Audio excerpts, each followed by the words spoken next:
안녕하십니까. 자, 양진석 세무사입니다. 자, 오늘은 상속세 중에서 가끔 발생하는 배우자 단독 상속에 대해서 주의해야 될 사항에 대해서 살펴보도록 하겠습니다. 자, 배우자 단독 상속으로 가기 전에 일단 우선적으로 상속 순위에 대해서 살펴보도록 하겠습니다. 먼저 이제 민법에 따른 상속 순위가 있는데요. 자, 1순위가 이제 결혼했습니다. 결혼했을 경우에 직계 비속이 1순위가 되고요. 자, 2순위는 직계 비속이 없을 경우입니다. 이런 경우에는 직계 존속이 2순위가 됩니다. 배우자가 살아있는 경우에는 공동 상속인으로 해서 상속세 계산을 하게 돼 있죠. 자, 만약 예를 들어서 1순위에 해당되는 직계비속이 2명이 있다고 가정을 할게요. 자녀가. 배분은 어떻게 돼 있냐면, 자, 자녀는 1, 그 다음에 배우자는 1.5로 배분하게 돼 있습니다. 그럼 자녀 둘에다가 배우자가 있다고 가정을 하면 전체 분모죠. 3.5분의 1. 자녀 A, 자녀 B는 3.5분의 1, 배우자 부분은 법적 상속분이 3.5분의 1.5로 구성이 되어 있습니다. 그래서 1순위와 2순위의 배우자는 공동상속인으로 배분이 되어 있다 보시면 되고요. 만약에 직계 비속도 없고 직계 존속도 없어요. 여기다 배우자도 없다고 한다면 3순위는 형제 자매가 됩니다. 형제 자매도 없다고 한다면 4순위는 사촌인의 관계 혈족이 됩니다. 그래서 상속세 우선순위에 대해서 한번 살펴봤고요. 본격적으로 배우자가 있는 경우에 상속세 계산 구조에 대해서 좀 설명을 드리도록 하겠습니다. 배우자가 없는 경우와 배우자가 있는 경우로 나눌 수가 있는데요. 만약에 배우자가 없다. 자, 그러면 기초공제하고 인적공제가 있죠. 요거와 일괄공제라고 해서 5억 원 있습니다. 둘 중 비교해서 최소 일괄공제 5억만큼은 공제를 받을 수가 있고요. 자, 두 번째 이제 배우자가 있습니다. 있는 경우에는 말씀드린 대로 최소 한도의 공제가 얼마였어요? 일괄공제 5억 원이었잖아요.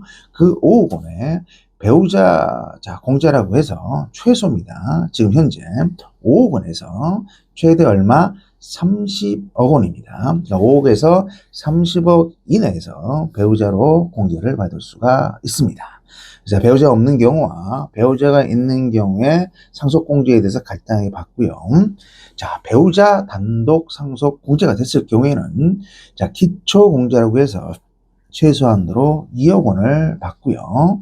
여기에 기타 인적 공제는 존재하지 않고요. 배우자 공제가 최소 얼마라고 했나요? 제가 5억 원에서부터 최대 30억 원까지 가능하다고 설명을 드렸습니다. 기초공제 2억 원에다가 5억에서 얼마? 30억 사이에서 배우자 공제를 받을 수가 있습니다. 그 다음에 또 주의해야 될 사항이 있는데요. 많이 물어보는 사항이세요. 질문을. 직계 비속도 있고 만약에 2순위 직계 존속도 있다고 가정합시다. 배우자도 있고요.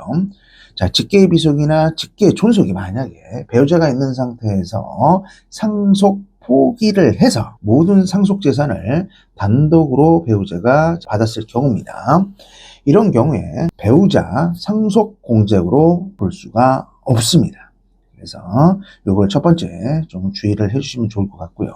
다음에 체크사항이 또 몇 가지가 있는데 만약에 상속 포기로 인해서 배우자가 상속 재산을 혼자입니다. 물려받은 경우에 제가 공동 상속과 동일하게 기초공제 2억만 있는 게 아니고 일괄공제 5억 원을 적용한다는 겁니다. 배우자 단독 상속일 때는 2억 원의 배우자 공제를 합산을 했지만 상속 포기로 인한 경우에는 일괄공제 5억 원을 적용한다는 거 첫 번째 주의사항이 되고요. 자, 두 번째 주의사항은 직계 비속 등이 상속 포기를 했을 경우에 배우자 상속공제가 얼마야? 최소 5억 원에서 30억 원까지 해서 받을 수 있다고 설명을 드렸는데 이 경우에 30억 원까지 계산할 경우에 배우자 상속 지분입니다. 배우자 공제할 때 직계 비속이 있다고 가정을 한다면 직계 비속까지 포함이 된 배우자 법적 상속분을 고려해서 상속 지분을 계산을 해야 된다는 거, 이걸 좀 주의를 해주시고요. 자, 3순위는요.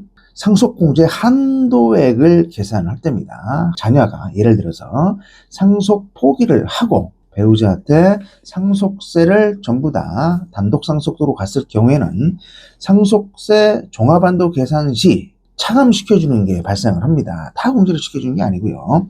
상속, 공제, 선순위입니다. 비속이죠. 자, 상속인의 상속 포기로 인해 그 다음 순위에 상속인이 받은 상속세 재산가액이 있다고 한다면 그 부분은 상속세 종합한도 계산을 해줄 때 차감을 해서 반영을 해줘야 됩니다. 이런 경우에는 우리가 생각했던 상속세 종합한도 금액보다 줄어들기 때문에 상속세 부분을 더 부담할 수가 있습니다. 그래서 이번 시간에는 제가 실무에서 가끔 발생하는 배우자 단독 상속으로 상속이 발생했을 경우에 상속세 계산에 대해서 살펴봤습니다.